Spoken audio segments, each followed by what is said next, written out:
વૈશ્વિક સ્તરે ચાલી રહેલી યુદ્ધની સ્થિતિની અસર હવે સુરતના રસોડા સુધી પહોંચી છે। સુરતમાં અચાનક એલપીજી ગેસનું ઓનલાઈન બુકિંગ બંધ થઈ જતા ગૃહિણીઓ અને નાગરિકોમાં ભારે ચિંતા ફેલાઈ છે। ગેસ સિલિન્ડર નહીં મળે તેવી બીકે લોકો ગેસ એજન્સી ઉપર લાંબી કતારોમાં ઊભા રહેવા માટે મજબૂર બન્યા છે। ત્યારે બીજી તરફ સરકારે ગેસ બુકિંગની તારીખો અને નિયમોમાં ફેરફાર કરતા લોકો મૂંઝવણમાં મુકાયા છે। સ્થાનિકોએ સરકાર પાસે માંગ કરી છે કે ગેસનો પૂરતો પુરવઠો જળવાઈ રહે અને ઓનલાઈન સુવિધા પુનઃ કાર્યરત થાય તેવી વ્યવસ્થા કરવામાં આવે।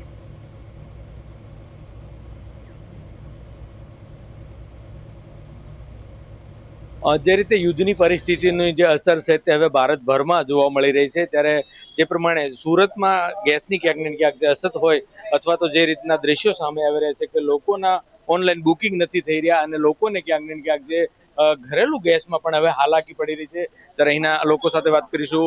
શું કહેશો બેન, શા કારણે અહીંયા લાઈનમાં ઉભા?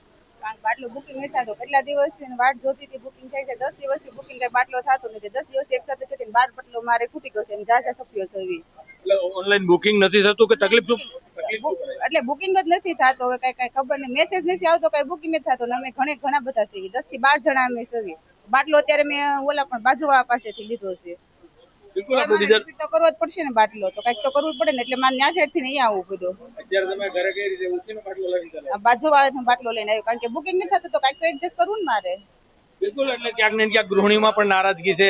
લોકો સાથે વાત કરી, તમે શું કહેશો, કઈ જગ્યાએથી આવો છો અને શું અત્યારે ગેસના ઘરેલું બાટલામાં પરિસ્થિતિ? અમે વરાછામાંથી આવે છે। વરાછા આપણે ચામધામ સોસાયટી છે, વંદનાની બાજુમાં નાના વરાછા, એટલે ત્યાંથી આપણે આવી છે। અત્યારે બાટલો અહીંયા બુકિંગ કરાવવા માટે અહીંયા આવવું પડ્યું, નહીંતર એટલા દૂરથી આપણે ઓનલાઈન બુક નથી થતો, એ માટે અહીંયા આવે છે અત્યારે બુક કરાવવા માટે। બિલકુલ, તો જે રીતે તકલીફ પડી રહી છે ક્યાંક ને ક્યાંક તે રીતના દ્રશ્યો અહીં હવે જોવા મળી રહ્યા છે। ઘરેલું ગેસમાં પણ જો કે તંત્ર દ્વારા પણ રાહત, ખાસ કરીને જે રીતની તકેદારી અથવા તો ગેસ ખૂટશે નહીં તેવી પણ વાતો કરવામાં આવી રહી છે, પરંતુ હાલ ઘરેલું ગેસમાં પણ લોકોને ક્યાંક ને ક્યાંક જે હાલાકી પડી રહી છે અને જેને કારણે આ પ્રમાણે લોકો લાઈનમાં રહેવા મજબૂર ફરી એકવાર બન્યા છે।